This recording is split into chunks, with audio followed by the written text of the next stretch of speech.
Kalian sudah ngoding OOP, terus kalian pakai metode-metode yang sama, tapi isinya tuh berbeda-beda. Nah, itu disebut yang namanya polymorphism. Apa itu polymorphism? Oke, kita bakal langsung bahas aja di video kali ini.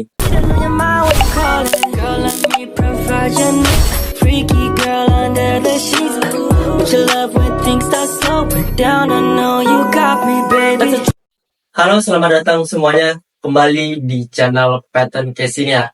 Jadi di video kita ke-6 ini kita bakal bahas nih tentang yang namanya konsep polymorphism, yaitu konsep yang digunakan banyak orang ya pastinya. Nah, apa sih itu polymorphism? Nah, polymorphism adalah salah satu konsep atau metode yang bisa kita gunakan banyak dalam bentuk yang berbeda-beda. Jadi kita bisa buat nih function nama yang sama, tapi isinya tuh berbeda-beda. Analoginya seperti ini, kita punya function suara. Nah, di situ kan kalau kita membuat program tentang hewan, suara hewan tuh beda-beda tuh. Suara kucing beda, suara anjing beda, suara kambing itu beda.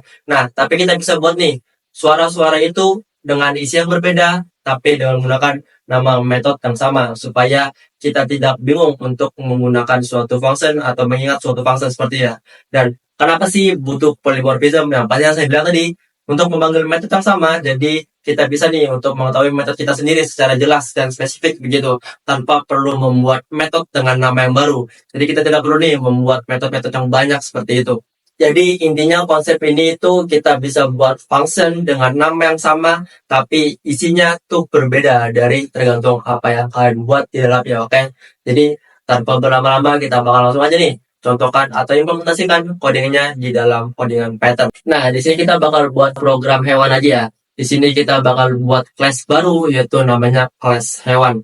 Di sini seperti biasa ya, seperti di sebelum-sebelumnya, yaitu kita bakal buat function init untuk menyimpan data dari hewan ini.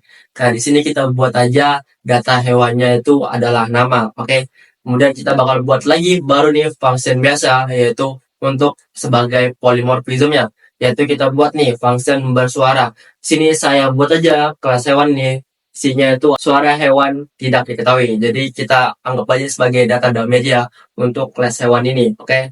Jadi fungsi bersuara ini adalah fungsi-fungsi yang bakal diturunkan nanti oleh kelas anak-anaknya seperti itu. Nah, kita bakal buat kelas anak-anaknya tadi nih, karena hewan itu punya banyak jenis ya, atau punya banyak tipe. Jadi kita buat aja nih, kita buat kelas baru nih, yang namanya kelas kucing, yang mewarisin kelas induknya, yaitu hewan. Dan di sini saya bakal buat baru nih, dengan fungsi yang sama, saya bilang tadi ya, nama fungsinya itu sama. Jadi, tapi isinya yang berbeda. Di sini saya buat kelas kucing, kita buat function bergerak, tapi isinya itu berbeda. Di sini saya print nama hewannya berkata meow, karena ini kucing, jadi kita panggil aja, yaitu kita buat aja nama hewan ini berkata meow seperti itu. Tapi dengan menggunakan yang function yang sama. Jadi kita tidak perlu nih buat function baru. Nah, kemudian apakah cuma bisa dipakai untuk satu anak saja? Jawabannya enggak ya, kita bisa buat lagi nih. Kita buat kelas baru lagi nih, yaitu kelas untuk anjing. Di sini seperti biasa, atau seperti yang sama seperti tadi, kita bakal buat lagi untuk pewarisannya itu di hewan.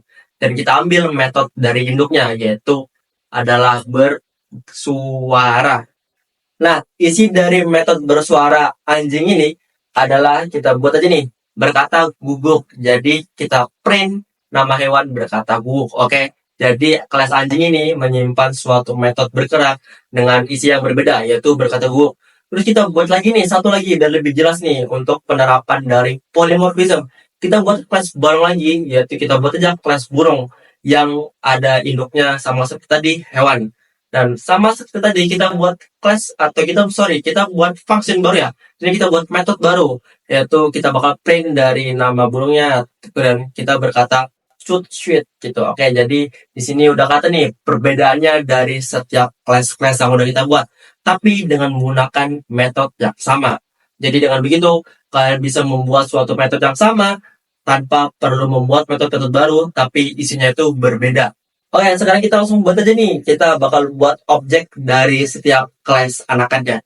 Yaitu kita bakal buat langsung nih, hewan satu dengan menggunakan kelas kucing. Kita kasih namanya yaitu Kitty. Kemudian kita buat lagi nih, hewan kedua dengan menggunakan kelas anjing. Di sini saya pakai aja namanya adalah Budi. Kemudian kita bakal buat hewan yang ketiga, yaitu hewan untuk kelas burung. Di sini saya tulis saja namanya Tweety gitu, oke? Dan di sini kita bakal panggil satu-satu, yaitu metode untuk polymorphismnya, yaitu metode bersuara. Hewan satu dot bersuara, hewan dua dot bersuara, hewan tiga dot bersuara. Nah, kalau dari sini sama semua ya, nama metode itu sama semua. Tapi pada saat kalian running program ini, pas saat kalian tampilkan program ini, maka output yang dihasilkan kalian bisa lihat sendiri, yaitu berbeda-beda, dan itu fungsinya dari polymorphism. Dan di sini Kitty berkata meow, Budi berkata bubuk, dan Tweety berkata cuit-cuit, oke? Karena kalian bisa lihat nih, dengan menggunakan metode yang sama, tapi kalian bisa ubah isinya dengan beda-beda seperti itu. Dengan begitu, kalian bisa membuat semua objek itu, atau tiap-tiap objek itu menghasilkan hasil yang berbeda, tergantung dari function apa yang kalian buat. Oke teman-teman, sekarang kita udah tahu nih kesimpulan atau kita udah belajar nih tentang polymorphism. Sangat simpel ya, sangat mudah, yaitu satu metode bisa digunakan oleh banyak kelas yang lainnya, tapi isinya tuh berbeda. Jadi dengan polymorphism ini kita bisa menghasilkan suatu isi yang berbeda tergantung dari objek yang bakal kita buat. Kemudian bisa dipakai juga untuk kode yang fleksibel. Jadi dengan penggunaan polymorphism ini kita bisa membuat kode kita menjadi lebih fleksibel, lebih elegan ya pastinya. Dan pasti ini penting banget dalam OOP, sehingga kalau kalian buat function gitu, kalian ini nggak lupa nih karena kebanyakan nama function. Kalau cuma pakai nama satu function aja dengan fungsi yang berbeda-beda, oke? Jadi dengan begitu kalian lebih mudah untuk mengatur kode-kode kalian, oke? Dan kalau begitu, ini adalah video terakhir kita tentang polymorphism ya. Jadi ini video ke-6, video terakhir di bagian kedua tentang OP. Kita udah belajar nih banyak banget tentang dasar-dasar dari OP. Yaitu contohnya seperti yang kita udah belajar di awal ya, tentang class dan object. Kemudian kita udah belajar juga nih tentang class constructor, init, dan self. Kemudian kita bakal belajar nih tentang encapsulation. Kita juga udah belajar tentang polymorphism. Kita juga udah belajar tentang inheritance. Oke, semua itu kita udah pelajari di video-video bagian gue ini.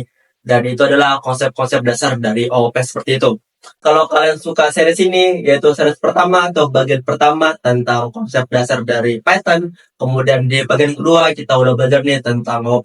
Kalau kalian suka semua series kita, jangan lupa pastinya di like ya, dan di subscribe juga channel ini. Dan kalau kalian masih kebingungan di setiap video kami, komen saja untuk video-video kita nantinya ya. Dimanapun kalian mau komen, komen aja nggak apa-apa. Dan terima kasih banyak yang sudah mengikuti series ini, dan bye-bye guys.